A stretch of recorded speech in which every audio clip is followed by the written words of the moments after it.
नमस्कार दोस्तों, देश दुनिया से जुड़ी सारी बड़ी अपडेट के साथ आपके सामने मौजूद, जहां पर चलेंगे सबसे पहले सबसे बड़ी खबर में आपको बताएंगे राहुल गांधी के द्वारा पार्लियामेंट में दिए गए जबरदस्त बयान के बाद अब भारतीय जनता पार्टी के नेताओं पर कांग्रेस पार्टी के दफ्तर में घुसकर हमला करने का आरोप लगा है दोस्तों। लेकिन जब दूसरी बार हमला करने के लिए पहुंचे तो कांग्रेसियों ने किया है जोरदार पलटवार। बताएंगे कहां से जुड़ी बड़ी खबर सामने आ रही है। इसी के साथ में राहुल गांधी ने भी इसका मुद्दा उठाया, भारतीय जनता पार्टी पर कई सारे और भी तीखे हमले किए हैं दोस्तों। साथ साथ बताएंगे नरेंद्र मोदी के सामने राहुल गांधी शैडो पीएम बनकर उभर रहे हैं। मीडिया वाले भी खुलकर इस बात को मानने को है तैयार। साथ साथ एक और इंडिया गठबंधन के बड़े नेता के मुख्यमंत्री के पद पर होने वाली है वापसी। बताएंगे बीते शाम हुआ है जबरदस्त राजभवन के अंदर कार्यक्रम दोस्तों। इसी के साथ में संसद के अंदर वॉकआउट करने पर कांग्रेस पार्टी के नेता की ओर से बयान दिया गया है कि वॉकआउट क्यों किया गया है। बताएंगे क्या है पूरा मामला दोस्तों। वहीं पर राहुल गांधी के सामने नरेंद्र मोदी को सोशल मीडिया पर लोगों ने नहीं किया है बिल्कुल पसंद। बताएंगे क्या है किस तरीके के आंकड़े सामने आ रहे हैं दोस्तों। इसी के साथ में भारतीय जनता पार्टी के मुख्यमंत्री इंडिया गठबंधन के नए मुख्यमंत्री बनने पर मजे ले रहे थे। इसके बाद इंडिया गठबंधन की पॉलिटिकल पार्टी ने जोरदार फटकार लगाई है दोस्तों। और बताएंगे बिहार के अंदर क्या नया खेला करने जा रहे हैं प्रशांत किशोर। उनके द्वारा महात्मा गांधी और कांग्रेस पार्टी की विचारधारा की जमकर तारीफ की गई है। एक करके चलेंगे देश दुनिया जुड़ी सारी बड़ी अपडेट की तरफ। लेकिन उससे पहले अगर आप भी मानते हैं दोस्तों कि राहुल गांधी आने वाले दिनों के अंदर प्रधानमंत्री मोदी के सामने जरूर एक शैडो प्राइम मिनिस्टर बनकर उभरने वाले हैं, तो इस वीडियो को लाइक करके लाल बटन दबाकर चैनल को सब्सक्राइब करके बेल आइकन दबाकर कमेंट बॉक्स में जय जवान जय किसान जरूर लिखिएगा दोस्तों। चलते हैं सबसे पहले सबसे बड़ी अपडेट की तरफ, जहां पर गुजरात कांग्रेस के कार्यालय पर हुए हमले को लेकर राहुल गांधी समेत इंडिया गठबंधन के नेताओं ने इसकी जमकर आलोचना की है दोस्तों। आपको बता दें कि राहुल गांधी ने जब लोकसभा के अंदर बयान दिया और भारतीय जनता पार्टी के हिंदुत्व पर निशाना साधते हुए कहा कि केवल हिंसा भड़काने का काम बीजेपी के लोग करते हैं। इसके 24 घंटे के बाद कांग्रेस पार्टी के कार्यालय पर हमला किया गया और फिर अगले दिन भी हमला करने की कोशिश की गई। पहले शाम को कांग्रेस पार्टी के कार्यालय पर अहमदाबाद के अंदर हमला किया गया जिसमें बीजेपी के नेताओं पर आरोप लगे हैं दोस्तों। अगले दिन जब बीजेपी के लोग हमला करने के लिए पहुंचे तो कांग्रेस पार्टी के कार्यकर्ताओं ने जबरदस्त पलटवार किया है। ऐसे में राहुल गांधी बोले, कहा गुजरात कांग्रेस कार्यालय पर हुआ कायरानापूर्ण और हिंसक हमला बीजेपी और संघ परिवार के बारे में मेरी बात को पुख्ता करता है। हिंसा और नफरत फैलाने वाले बीजेपी के लोग हिंदू धर्म के मूल सिद्धांत को नहीं समझते। गुजरात की जनता उनके झूठ के पार साफ देख सकती है और बीजेपी सरकार को निर्णायक सबक सिखाएगी। मैं फिर से कह रहा हूं कि इंडिया गुजरात में जीतने वाला है, यानी इंडिया गठबंधन की सरकार गुजरात में बनने वाली है दोस्तों। राहुल गांधी के इस बयान का ही असर देखने को मिल रहा है कि कांग्रेस पार्टी के कार्यकर्ताओं में भी जबरदस्त तरीके का जोश है। आपको बता दें कि सोमवार शाम को हुए अटैक के बाद जब मंगलवार को फिर से अटैक करने की कोशिश की गई तो उसके बाद बताया जा रहा है कि कांग्रेस पार्टी के कार्यकर्ताओं ने भी पथराव किया है। इसमें पुलिस कर्मी समेत कुछ कार्यकर्ताओं को चोट आई है। पुलिस ने दोनों दलों के कई कार्यकर्ताओं को हिरासत में लिया है। आगे भी जो भी अपडेट आती रहेगी आप तक लगातार पहुंचाते रहेंगे दोस्तों। इसी के साथ में कांग्रेस पार्टी ने बीजेपी और उससे जुड़े हुए नेताओं के दावे पर पलटवार किया है दोस्तों, जिसमें दावा किया जाता है कि कांग्रेस पार्टी के लोगों ने जानबूझकर इंडिया गठबंधन के नेताओं को इकट्ठा करके भारतीय जनता पार्टी के नेता नरेंद्र मोदी के भाषण के समय सेम सेम के नारे लगाए, मणिपुर के नारे लगाए और तरह तरह के नारे लगाए ताकि नरेंद्र मोदी के भाषण को सही से ना होने दिया जाए। और इसका असर भी हुआ सोशल मीडिया पर। जिन लोगों ने नरेंद्र मोदी का भाषण सुना होगा उनको बैकग्राउंड में कई सारी आवाजें सुनाई दे रही होगी और काफी इंटरेस्टिंग नारे सुनाई दे रहे होंगे। कांग्रेस पार्टी ने इस पर जवाब देते हुए कहा कि आज सत्ता पक्ष सदन की सीसीटीवी फुटेज लीक करके मर्यादा का पाठ पढ़ा रहा है। क्या मर्यादा की सारी सीमाएं सिर्फ विपक्ष के लिए है? ये मर्यादाएं कहां थी जब विपक्ष के 146 सांसदों को एक साथ सस्पेंड कर दिया गया, जब जनता की आवाज उठाने पर विपक्ष का माइक बंद कर दिया जाता है, जब नेता प्रतिपक्ष के भाषण के दौरान स्पीकर को दिखाया जाता है, जब प्रधानमंत्री नरेंद्र मोदी मणिपुर को उसके हाल पर जलने के लिए छोड़ देते हैं, जब अपने 2 घंटे 14 मिनट के भाषण में प्रधानमंत्री मणिपुर को नजरअंदाज कर देते हैं। ये सच्चाई है कि लोकसभा में मणिपुर के 2 सांसद मौजूद थे जो 2 अलग अलग समुदाय से आते हैं। यानी मणिपुर को लेकर जो दावा किया जाता है कि 2 समुदाय आपस में भिड़े हुए हैं, उन्हीं 2 समुदाय के 2 सांसद विपक्ष की ओर से जीत कर आए हैं दोस्तों। विपक्ष के सांसद चाहते थे कि मणिपुर के दोनों सांसदों को बोलने का मौका दिया जाए, लेकिन ऐसा नहीं किया गया। केवल एक ही समुदाय के सांसद को बोलने का मौका दिया गया। इसे लेकर पूर्वोत्तर के सांसद खड़े हो गए, उसका साथ पूरा विपक्ष देने के लिए खड़ा हो गया, क्योंकि सब जानते हैं कि अगर 2 समुदाय के सांसद जीत कर आए हैं और उनमें से केवल एक ही समुदाय के सांसद को बोलने का मौका दिया जाएगा तो इससे गलत मैसेज जाएगा। लेकिन बीजेपी के मीडिया सेल ने सारी मर्यादाओं को लांघ कर यह प्रोपेगेंडा फैलाने की कोशिश की। विपक्ष संसद नहीं चलने दे रहा है। विपक्ष की असली मर्यादा निडर और बेखौफ होकर जनता की आवाज उठाने में है, जनता के लिए लड़ने में है, सच का साथ निभाने में है। और जनता की आवाज है कि पिछले 1 साल से नफरत की आग में जल रहे मणिपुर को न्याय मिले, मणिपुर में शांति बहाल हो। मणिपुर को न्याय दिलाने के लिए अगर हमें 1000 बार भी आवाज उठानी पड़ेगी तो हम उठाएंगे, पीछे नहीं हटेंगे। हम हर कीमत पर विपक्ष की जिम्मेदारी और धर्म निभाएंगे और मणिपुर को न्याय दिलवा कर रहेंगे। और दोस्तों सवाल यह है कि मणिपुर के मामले को लेकर अगर विपक्ष सामने नहीं आएगा, भारतीय जनता पार्टी सरकार पर दबाव नहीं बनाएगा और नरेंद्र मोदी के भाषण के दौरान अगर विपक्ष के लोग हंगामा नहीं करेंगे कि उनको मौका नहीं दिया जा रहा है, तो फिर कब विपक्ष की बातों को सुना जाएगा? सवाल यह है कि मणिपुर को शांति कब मिलेगी? भारतीय जनता पार्टी की दोनों राज्य में सरकार है, डबल इंजन की सरकार चल रही है। तथाकथित डबल इंजन सरकार के बावजूद स्थिति को पूरी तरीके से काबू करने में भारतीय जनता पार्टी फेल हो रही है। तो ऐसे में बीजेपी को पहले मुख्यमंत्री को हटाना चाहिए और केंद्र की ओर से एक्शन लेना चाहिए, ताकि लोगों को लगे कि कोई ना कोई एक्शन लेने की कोशिश नरेंद्र मोदी और बीजेपी के लोग कर रहे, वरना लोगों के मन में कई सारे सवाल मणिपुर को लेकर लगातार बने हुए हैं। साथ साथ दोस्तों मीडिया में थ्योरी चल रही है कि राहुल गांधी एक शैडो प्राइम मिनिस्टर बनकर उभर रहे हैं। दरअसल दोस्तों ब्रिटेन यानी इंग्लैंड के अंदर इस तरीके का सिस्टम होता है जहां पर प्रधानमंत्री के साथ साथ मंत्रिमंडल के लोगों को घेरने के लिए संसद के अंदर एक अलग तरीके की कैबिनेट बनती है जिसे शैडो कैबिनेट कहा जाता है। इसमें प्रधानमंत्री के सामने विपक्ष के नेता होते हैं जो प्रधानमंत्री से सवाल पूछते हैं और इसी तरीके से हर मंत्री के लिए एक विपक्ष का नेता नियुक्त किया जाता है जो शैडो कैबिनेट का हिस्सा होते हैं। इसी तरीके से क्या इंडिया के अंदर अब राहुल गांधी नरेंद्र मोदी के सामने शैडो प्राइम मिनिस्टर बनकर उभर रहे हैं, क्योंकि इंडिया गठबंधन की सारी पॉलिटिकल पार्टी राहुल गांधी के साथ एकजुटता के साथ नजर आने लगे हैं दोस्तों। ऐसे में अगर इंडिया टुडे की ओर से एक शो करते हुए दावा किया जा रहा है कि राहुल गांधी क्या एक शैडो प्राइम मिनिस्टर बनकर उभर रहे हैं, इस पर डिबेट डिस्कशन हो रहा है, जिसका मतलब राहुल गांधी के 100 सीटों का असर दूर दूर तक है दोस्तों। अगर आप भी मानते हैं कि आने वाले दिनों के अंदर अगर ऐसा ही चलता रहा तो कहीं ना कहीं मीडिया के अंदर विपक्ष की आवाज और ज्यादा मजबूत होगी। साथ साथ दोस्तों हेमंत सोरेन फिर से झारखंड के सीएम बनेंगे। राज्यपाल ने उन्हें 7 बजे मिलने का समय दिया था बीते शाम और इसके बाद मुख्यमंत्री चंपई सोरेन अपना इस्तीफा देने के लिए पहुंच गए। आपको बता दें कि हेमंत सोरेन झारखंड के सीएम के तौर पर शपथ लेने जा रहे हैं। आज उनका शपथ हो सकता है। इससे पहले उन्होंने इंडिया गठबंधन के नेताओं की बैठक बुलाई दोस्तों, जिसमें निर्णय लिया गया कि हेमंत सोरेन जी को खुद से जिम्मेदारी लेनी चाहिए और उनको मुख्यमंत्री के पद पर वापस लौटना चाहिए। इससे पहले जमानत पर वापस आए हेमंत सोरेन अब राजनीतिक तौर पर सक्रिय हो गए हैं। पार्टी के कार्यकर्ताओं नेताओं से मुलाकात करने के बाद उन्होंने सहयोगियों से मुलाकात की है। सहयोगी विधायकों ने कहा कि आप मुख्यमंत्री पद पर जिम्मेदारी संभालिए। इसके बाद राज्यपाल सीपी राधाकृष्ण ने उन्हें राजभवन बुलाया और राजभवन में मुलाकात की गई है। सीएम हाउस में विधायक दल की बैठक हुई थी। हेमंत सोरेन को विधायक दल का नेता चुन लिया गया था। सभी विधायकों ने सीएम हाउस में रहने का फैसला लिया था। दोस्तों देखते हैं हेमंत सोरेन अगर शपथ लेंगे तो किस तरीके से कैबिनेट में विस्तार किया जाएगा, किस तरीके का बदलाव किया जाएगा, क्योंकि झारखंड में अब ज्यादा दिन समय बचा नहीं है, चुनाव होने वाले और हेमंत सोरेन के नेतृत्व में ही चुनाव लड़ा जाएगा, इसमें कोई इफ और बट नहीं है। साथ साथ दोस्तों राज्यसभा के अंदर प्रधानमंत्री नरेंद्र मोदी के द्वारा दिए जा रहे भाषण के दौरान इंडिया गठबंधन की पॉलिटिकल पार्टियों ने एक साथ बहिष्कार कर दिया। इसके बाद जब बाहर निकले इंडिया गठबंधन के नेता तो मल्लिकार्जुन खड़गे ने मीडिया को बताया कि हमने सदन से वॉकआउट इसलिए किया क्योंकि प्रधानमंत्री मोदी ने धन्यवाद प्रस्ताव पर बोलते समय कुछ गलत बातें कही थी। झूठ बोलना, लोगों को गुमराह करना और सच के खिलाफ बोलना नरेंद्र मोदी की आदत है। मैं सदन में प्राइम मिनिस्टर मोदी से कहना चाहता था कि संविधान आप लोगों ने नहीं बनाया, आप लोग संविधान के खिलाफ थे। मैं स्पष्ट कर देना चाहता हूं कि कौन संविधान के पक्ष में है और कौन संविधान के खिलाफ है। आरएसएस के लोगों ने शुरू से ही संविधान का विरोध किया था और अंबेडकर जी और नेहरू जी के पुतले जलाए थे, लेकिन आज बीजेपी के लोग कह रहे हैं कि कांग्रेस पार्टी इसके खिलाफ है। कुल मिलाकर दोस्तों मल्लिकार्जुन खड़गे के साथ सोनिया गांधी और पार्टी के अन्य वरिष्ठ नेता के साथ साथ इंडिया गठबंधन के लोग भी मौजूद थे। साथ साथ दोस्तों राहुल गांधी और प्रधानमंत्री मोदी के लोकसभा में दिए गए स्पीच को लेकर तरह तरह के दावे किए जा रहे हैं, जहां पर एक और भाजपा के समर्थक कह रहे हैं कि नरेंद्र मोदी ने ऐतिहासिक बयान दे दिया और कुछ समर्थक कह रहे हैं कि नरेंद्र मोदी के बयान में कुछ नया नहीं था, लेकिन राहुल गांधी के समर्थक भी कह रहे हैं कि उन्होंने भी ऐतिहासिक बयान दिया है। दोस्तों आखिर निर्णय कौन लेगा कि दोनों में से किसके बयान को जनता ने पसंद किया और किसके बयान को जनता ने समर्थन किया है। दोस्तों इसके लिए एक जो पैरामीटर इस्तेमाल किया जा सकता है वो है कि सोशल मीडिया पर किसको कितना एंगेजमेंट मिला है, यानी किसको कितना ज्यादा लोगों ने देखा है। दोस्तों ऐसे में संसद टीवी जो ओरिजिनल वीडियो अपलोड करता है, इस पर एक दिन के अंदर प्रधानमंत्री नरेंद्र मोदी और राहुल गांधी को लेकर आंकड़ों का कंपैरिजन सामने आया है। दोस्तों राहुल गांधी के बयान को पहले दिन 6,49,000 बार देखा गया है, यानी व्यूअरशिप की बात करें तो राहुल गांधी को रिकॉर्ड व्यूअरशिप मिली है, जबकि 19 घंटे मात्र 6 घंटे अगर कम करके नरेंद्र मोदी का आप देखेंगे तो 27,000 के आसपास उनको व्यूअरशिप मिली है। यानी दोस्तों अगर आप 2 गुना नरेंद्र मोदी के व्यू को 3 गुना भी कर देंगे तब भी राहुल गांधी के आसपास वो भटकते नजर नहीं आएंगे। यानी इतने बड़े अंतर होने के नाते स्पष्ट तौर पर कहा जा सकता है कि नरेंद्र मोदी से कई गुना ज्यादा लोगों ने राहुल गांधी को देखा है। दोस्तों इस पर अशोक कुमार पांडे बोले का इसलिए मेरा मानना है कि सर को सबसे पहले एक नया और बुद्धिमान भाषण लेखन रखना चाहिए, लेखक रखना चाहिए। ये भाषण बहुत रेपिटेटिव हो गया है, यानी बार बार नरेंद्र मोदी एक ही तरीके की बातें लोगों को सुना रहे हैं, मजा नहीं आता है सुनने में, ऐसा लगता है कि पहले सुना हुआ है। यानी नरेंद्र मोदी के भाषण में कुछ नयापन नहीं है, ये भाजपा के अपने समर्थक भी बोल रहे हैं दोस्तों, और जो इंडिपेंडेंट लोग हैं उनका भी मानना है कि नरेंद्र मोदी के भाषण में कुछ नया रहा नहीं है, वो केवल पुरानी बातें चिकनी चुपड़ी बातें करते हैं और कुछ उसमें नया कंटेंट नहीं है, एक विचारधारा एक विजन दिखाई नहीं देती है। ऐसे में दोस्तों अगर आप भी मानते हैं कि राहुल गांधी एक अच्छे वक्ता और एक अच्छे लोगों से कनेक्ट करने वाले नेता के रूप में उभर रहे हैं तो अपनी राय जरूर लिखता है। साथ साथ संसदीय राजनीति और चुनावी राजनीति में बड़ा फर्क होता है। सड़क पर जो तू मैं होती है, संसद में वही बहस नहीं होनी चाहिए। आपको बता दें कि एक पूरा लेख लिखते हुए मृगांक शेखर जो पत्रकार है वो दावा करते हैं कि नए नवेले नेता प्रतिपक्ष राहुल गांधी लगातार तीसरी बार प्रधानमंत्री बने नरेंद्र मोदी के भाषणों से ऐसा बिल्कुल नहीं लगता कि सड़कों पर होने वाली तू मैं और संसद में होने वाले बहस में कुछ ज्यादा अंतर है। दरअसल दोस्तों उनका मानना है कि संसद का ये जो कार्यक्रम चल रहा था, इस कार्यक्रम के दौरान अच्छी बहस होनी चाहिए थी, मेन मुद्दों पर डिस्कशन होना चाहिए था, नीट यूजी से लेकर तमाम अन्य मामलों को लेकर, लेकिन किसने उकसाया जिसके बाद संसद का ये पूरा बयान का दौर इस तरीके से देखने को मिला जैसे सड़क पर कोई डिबेट चल रही है। उन्होंने दावा किया है कि इमरजेंसी की निंदा और एनडीए के सदस्यों ने खड़े होकर मौन धारण नहीं किया होता तो राहुल गांधी हिंदू मुस्लिम वाली चुनावी बातें नहीं करते, और अगर राहुल गांधी विपक्षी सांसदों के साथ हाथों में संविधान की कॉपी लिए संसद में दाखिल नहीं होते तो क्या सत्ता पक्ष इमरजेंसी जैसी कांग्रेस की दुखती रग पर हमला बोलता क्या? ये सारे कई सारे सवाल उन्होंने खड़े करते हुए कहा है कि संसद के अंदर एक बार फिर से मणिपुर और नीट मामले को लेकर जिस तरीके का डिस्कशन होना चाहिए था वैसी डिस्कशन नहीं हुई है। आपका क्या मानना है दोस्तों इस पूरे मामले पर? कौन दोषी है जो सदन के अंदर सही से डिबेट डिस्कशन खासकर मुद्दों पर नहीं होने दे रहा है? साथ साथ भारतीय जनता पार्टी पार्टी के असम के मुख्यमंत्री हेमंत बिस्वा शर्मा सारे मुद्दे पर अपनी नाक घुसाने की कोशिश करते रहते हैं। दोस्तों ऐसा ही एक मामला सामने आया है जहां पर झारखंड के अंदर चंपई सोरेन के इस्तीफे के बाद हेमंत सोरेन मुख्यमंत्री बनने जा रहे तो वो कहने लगे कि एक सीनियर आदिवासी समाज से आने वाले व्यक्ति को मुख्यमंत्री के पद से हटाकर कांग्रेस पार्टी और झारखंड मुक्ति मोर्चा ने बहुत गलत किया है। झारखंड के लोग इसका करारा जवाब आने वाले चुनाव के अंदर देने वाले हैं। इस पर जवाब देते हुए झारखंड मुक्ति मोर्चा ने कहा कि सर्बानंद सोनोवाल की याद है कि भूल गए, यानी भारतीय जनता पार्टी के असम के पूरे मुख्यमंत्री जिसे हटाकर हेमंत बिस्वा शर्मा को मुख्यमंत्री बनाया गया था उसकी याद दिलाते हुए झारखंड मुक्ति मोर्चा ने आगे लिखा कि किस तरह चुनाव जीतने के बाद भी आपने और आपकी पार्टी ने उन्हें बेइज्जत करके मुख्यमंत्री के पद से हटा दिया, क्या सिर्फ इसलिए कि वो आदिवासी थे? यह सवाल पूछा गया और आप इस पर जवाब दीजिए, क्यों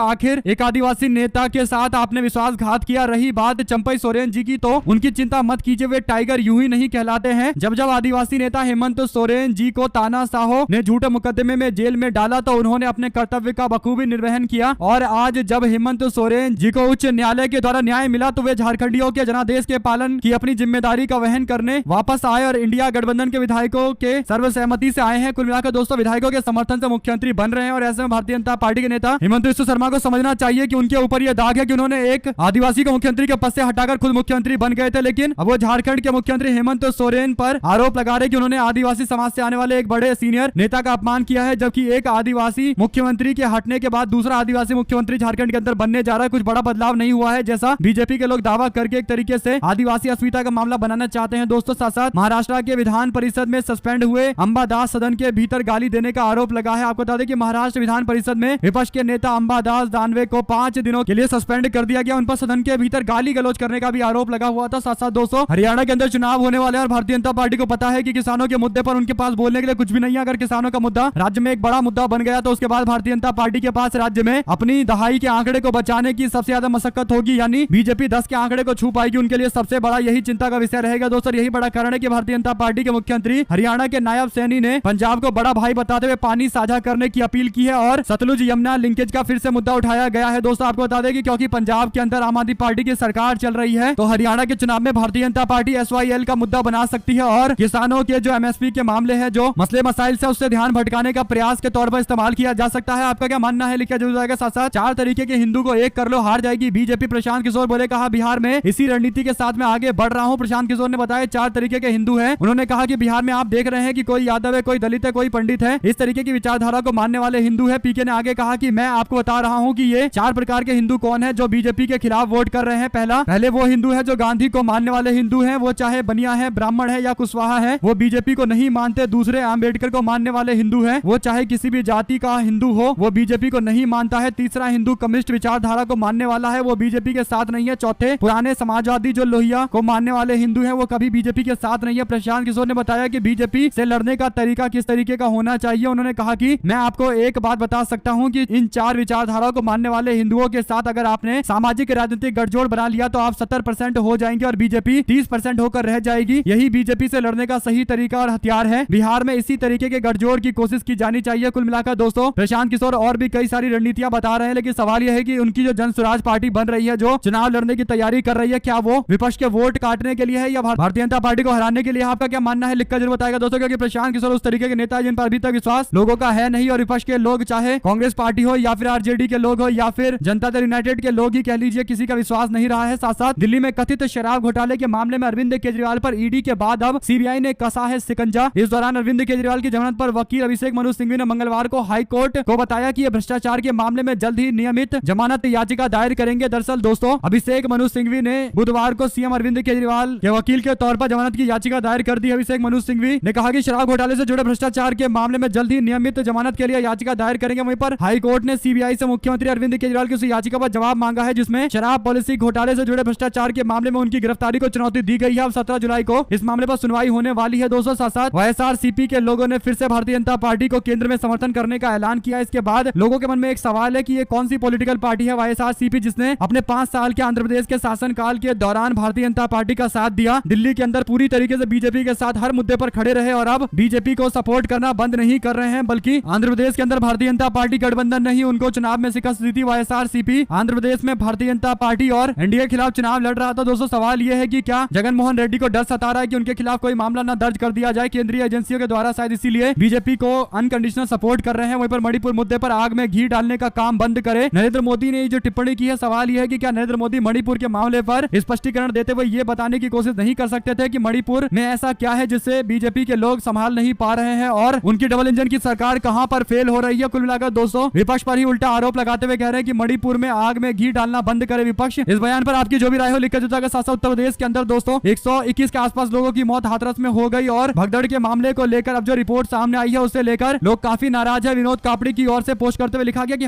हाथरस से आई घटना स्थल पर मौजूद उप जिलाधिकारी की रिपोर्ट में 116 लोगों के कातिल का सनसनीखेज खुलासा हुआ है और कातिल कौन है इसके बारे में बताते हुए कहा गया है कि भीड़ है कातिल। 2 लाख की भीड़ आ गई थी, भीड़ ने बाबा को घेर लिया, भीड़ ही कूद कूद कर बाबा के दर्शन के लिए गाड़ी की तरफ दौड़ी, भीड़ से बचने के लिए बाबा के कमांडो ने धक्का दे दिया, कुछ लोग गिर गए तब भी भीड़ नहीं मानी, भीड़ सड़क से खेत की तरफ भागी, भीड़ फिसल कर गिरने लगी। और जितनी भी बातें लिखी गई है सारी भीड़ के इर्द गिर्द लिखी गई है दोस्तों। इस रिपोर्ट के अंदर आरोपी भी भीड़ को बनाया गया है और पीड़ित भी भीड़ को बनाया गया है। इसके बाद लोगों ने सवाल पूछा है कि बस यही रिपोर्ट है, कहां से आती है ये भीड़, क्यों आती है ये भीड़। यानी दोस्तों किसी को इस पूरे मामले पर ना दोषी ठहराया गया है, ना किसी का नाम ऐड किया गया है, केवल एक जनरल स्टेटमेंट दिए गए हैं कि भीड़ आई थी, भीड़ ने ही धक्का दिया था और भीड़ ही उधर होने लगी, भागने लगी, जिसमें गिरकर कई लोगों की मौत हो गई। आप लोगों का क्या मानना है दोस्तों, इस तरीके की रिपोर्ट से क्या निकलकर सामने आता है? क्या ये सच में एक रिपोर्ट है या फिर केवल खाना पूर्ति की जा रही है, लिप सर्विस की जा रही है? साथ साथ दोस्तों नायडू के काम तेजी से हो रहे हैं पर नीतीश कुमार के काम में देरी हो रही है। पत्रकार दीपक शर्मा ने दावा किया है कि चंद्रबाबू नायडू के लिए भारतीय जनता पार्टी सही से तेजी से काम कर रही है, लेकिन नीतीश कुमार के काम अच्छे और तेजी से नहीं हो पा रहे। नीतीश कुमार के एमएलसी राधा चरण को 15 दिन पहले जमानत मिल जानी चाहिए थी पर बेल अब जाकर मिली है। नीतीश के इंडिया में शामिल होते ही ईडी और आईटी ने सबसे ज्यादा राधा चरण को ही दबोचा था। नीतीश कुमार थोड़ा उंगली टेढ़ा कीजिए, अगर घी निकालना है यानी भारतीय जनता पार्टी पर दबाव बनाइए, तभी जाकर आपके काम तेजी से होंगे। सवाल यह है दोस्तों कि क्या भारतीय जनता पार्टी को नीतीश कुमार पर कम भरोसा है, इसीलिए चंद्रबाबू नायडू के काम तेजी से हो रहे हैं और नीतीश कुमार के काम उनके समर्थन के एवज में जो होने चाहिए, जिस तेजी से होने चाहिए, वो नहीं हो रहे हैं। सासा खडूर साहिब से लोकसभा चुनाव जीतने वाले खालिस्तानी समर्थक अमृतपाल को शपथ लेने के लिए पैरोल मिल गई है। 4 दिनों की पैरोल दी गई है। 5 जुलाई को जेल से बाहर निकलने के बाद 4 दिनों का पैरोल दिया गया है। इसी बीच शपथ भी लिया जाएगा। सासा पश्चिम बंगाल के मुख्यमंत्री ममता बनर्जी के खिलाफ राज्यपाल सीवी आनंद बोस की मानहानि मुकदमे की सुनवाई गुरुवार 2 जुलाई तक के लिए टाल दी गई और इसके बाद बुधवार को इस पर सुनवाई होने वाली थी। अब बताया जा रहा है कि आज सुनवाई होने वाली है 4 तारीख को। कुल मिलाकर दोस्तों ये मामला ममता बनर्जी से जुड़ा हुआ है, जिन्होंने दावा किया था कि कुछ महिलाओं ने उनसे शिकायत की है कि वो राजभवन की गतिविधियों की वजह से वहां जाने से डरती है। इस पर राज्यपाल आनंद बोस ने कहा कि किसी भी जनप्रतिनिधि से ये अपेक्षा की जाती है कि गलत और निंदनीय धारणाएं ना पैदा करे। साथ साथ दोस्तों भारतीय जनता पार्टी और आरएसएस के लोग हिंदू नहीं है, ये बयान कोई और नहीं बल्कि भारतीय जनता पार्टी के मौजूदा मेंबर और बीजेपी के प्रवक्ता नेशनल स्पोक पर्सन जिसे बनाया गया था शहजाद जय हिंद की ओर से दिया गया है। आपको बता दें कि ये मामला इसलिए बड़ा है दोस्तों क्योंकि बीजेपी ने जिसे अपना नेशनल स्पोक पर्सन बनाया है वो भारतीय जनता पार्टी की पहले आलोचना किया करता था और बीजेपी को और आरएसएस के लोगों को हिंदू नहीं बताता था, लेकिन अब उनके बयानों में बदलाव देखने को मिल रहा है। आप लोगों की जो भी राय हो लिखेगा जरूर। साथ साथ तेजस्वी यादव बोले, कहा मुख्यमंत्री मौन है और 2 उप मुख्यमंत्री गौण है। 18 वर्ष की एनडीए सरकार बताए दोषी कौन है। 3 जुलाई को बिहार में एक ही दिन में 4 पुल गिरे क्या? जनता बाजार सारण के अंदर एक पुल गिरा। इसी तरीके से टेगड़ा पंचायत में महाराजगंज के अंदर एक और पुल गिर गया दोस्तों। इसी के साथ में देवरिया पंचायत में भी 3 तारीख को पुल गिरा और इसके बाद 3 जुलाई को ही नौतन और सिकंदरपुर गांव में महाराजगंज में एक पुल गिरा। सवाल यह है कि पुल आखिर ऐसे भारतीय जनता पार्टी और नीतीश कुमार की सरकार में क्यों गिर रहे हैं? क्या ये भ्रष्टाचार के द्वारा बनाए गए पुल है? और इस पूरे मामले पर भारतीय जनता पार्टी के लोगों ने अभी चुप्पी साध रखी है, कोई कार्रवाई ऐसा लग नहीं रहा कि बीजेपी की सरकार करेगी दोस्तों। और हो सकता है कि केवल खाना पूर्ति के लिए 2-4 रिपोर्ट मंगवा ली जाए। साथ साथ अजीत अंजुम बोले, कहा लोकसभा में बीजेपी के सांसद निशिकांत दुबे गजब लफबाजी कर रहे हैं। दुबे के मुताबिक स्पीकर की कुर्सी पर बैठे ओम बिरला अगर नरेंद्र मोदी का पैर छूकर भी आशीर्वाद लेते हैं तो इसमें कुछ भी गलत नहीं है। भाई साहब ये घर परिवार और पार्टी का मामला नहीं है। संसद में स्पीकर का सबसे ऊंचा ओहदा होता है, पैर छूकर प्रणाम करने का इतना ही मन होता है तो मोदी जी के घर पर चुपके से कर सकते हैं, कोई देखेगा भी नहीं, लेकिन सदन में पैर छुएंगे तो उस ओहदे का पतन ही होगा। दुबे जी मोदी जी का जंतर बनाकर आप अपने गले में लटकाने के लिए आजाद है। घर में मोदी जी की फोटो लगाकर दोनों टाइम उनकी पूजा और आरती भी कर सकते हैं, लेकिन स्पीकर की कुर्सी पर बैठा व्यक्ति ऐसा नहीं कर सकता। साथ साथ आत्मनिर्भरता को लेकर कोरोना के टाइम में बीजेपी के लोगों ने बड़े बड़े दावे किए थे। प्रधानमंत्री मोदी भी पॉलिसी के नाम पर दावा कर रहे थे कि भारत के अंदर आत्मनिर्भरता आने वाली है, भारत में ज्यादातर प्रोडक्ट आत्मनिर्भर होने वाले, इसीलिए विदेशी कंपनियों को टक्कर देने वाली नई नई कंपनी बनने का दावा किया गया था दोस्तों। और ट्विटर के साथ भारत सरकार के चल रहे विवाद के बीच में कू ऐप नाम का एक ऐप बनाया गया था जो ट्विटर को रिप्लेस करने के लिए हूबहू उसी तरीके से काम करता था। भारतीय कंपनी थी और इसे बीजेपी के सरकार के लोगों ने भी जमकर प्रमोट किया था। भारत सरकार आत्मनिर्भर ऐप बनाने की प्रतियोगिता भी रखी थी जिसमें सोशल मीडिया कैटेगरी में दूसरे नंबर पर यह कू ऐप आया था, लेकिन अब जो जानकारी आ रही है उसके अनुसार अब ये कू ऐप बंद हो गया है। 2020 में ट्विटर को टक्कर देने के लिए बाजार में उतारा गया था। सवाल यह है कि आत्मनिर्भर जो प्रोडक्ट पहले बने थे उसे सपोर्ट करने के नाम पर बीजेपी की सरकार ने क्या किया, और अगर आज आत्मनिर्भर बनाने के नाम पर जो प्रोडक्ट बनाए गए थे अगर वो बड़ी बड़ी कंपनियों से कॉम्पीट नहीं कर पा रहे तो किसका फेलियर है। साथ साथ हरियाणा कांग्रेस ने विधानसभा चुनाव की तैयारी कर रहे नेताओं के लिए आवेदन पत्र जारी किया है, आवेदन फॉर्म जारी किया है। इसमें पूरी डिटेल में जानकारी देनी पड़ेगी। जो लोग टिकट की मांग करेंगे उन सभी को फॉर्म भरना पड़ेगा। साथ साथ यूपी उपचुनाव में बीजेपी क्या किसी मुस्लिम उम्मीदवार पर दाव खेलेगी? कुंदर की सीट के समीकरण से मिल रहे हैं संकेत। उत्तर प्रदेश के 10 विधानसभा सीटों पर उपचुनाव होने वाले। भले ही चुनाव की औपचारिक घोषणा ना हुई हो, लेकिन सियासी बिसात बिछ जाने लगी है दोस्तों। इन सीटों पर जीत दर्ज करने और भविष्य की सियासत को ताकत देने के लिए बीजेपी ने अपना सियासी रोड मैप तैयार कर लिया है और भाजपा ने अपने मंत्रियों को मैदान में उतारना शुरू कर दिया। मुरादाबाद की कुंदर की विधानसभा सीट पर होने वाले उपचुनाव में बीजेपी के एक बड़े मुस्लिम कद्दावर नेता को टिकट देकर मैदान में उतारा जा सकता है। यूपी बीजेपी अल्पसंख्यक मोर्चा के संगठन से जुड़े मुस्लिम नेता कुंदर की सीट से उपचुनाव लड़ने की तैयारी कर रहे हैं। समाजवादी पार्टी और बसपा